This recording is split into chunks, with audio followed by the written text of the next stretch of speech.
Yan. Ako ho magpapares overload. Yan, magpapakulo ho tayo ng laman, balat. Yan. Atin hong lalabugin yan. Tsaka ho yung taba. Yan, pampalasa ho yan. Yan tabam yan. Lagyan ho natin ng bawang, sibuyas. Tsaka ho yung pamintang buwaw. Tsaka star anise. Tapos dahon ng laurel ho. Yan. Lagyan ho natin yan at lagyan natin ng asin.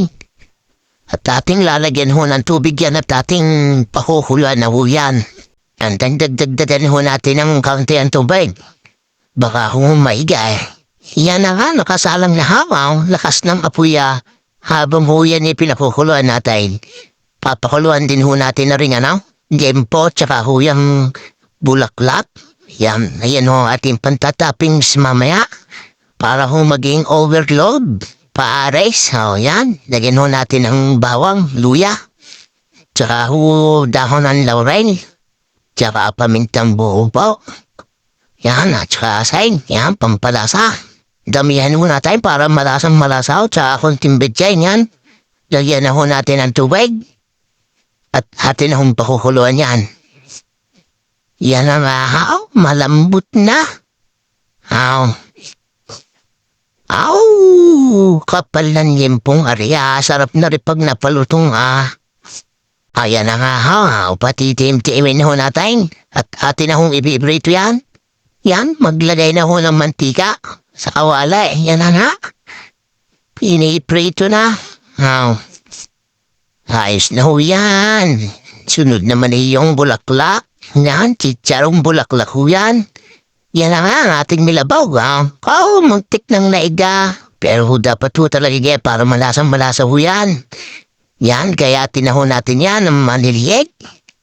At ayan ho ating igigisa na yan. Yan, kaya tinaho natin yung mga chicharong bulaklak din. Tsaka ho yung lempong yan. Pantoppings ho natin yan.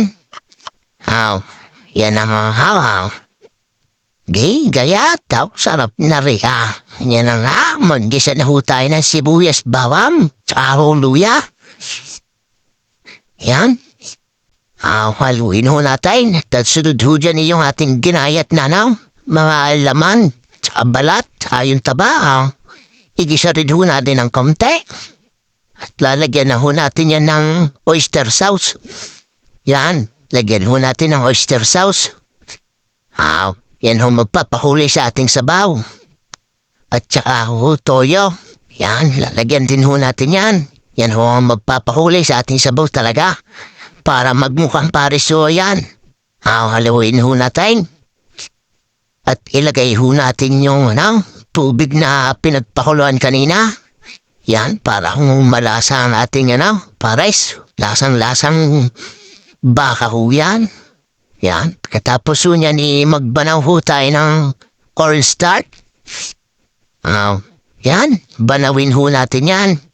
At pag nabanaw ho natin iyang gayan, ayan ho yan ang ating ipangsasabaw para malapot-lapot ho ang sabaw ng ating pares.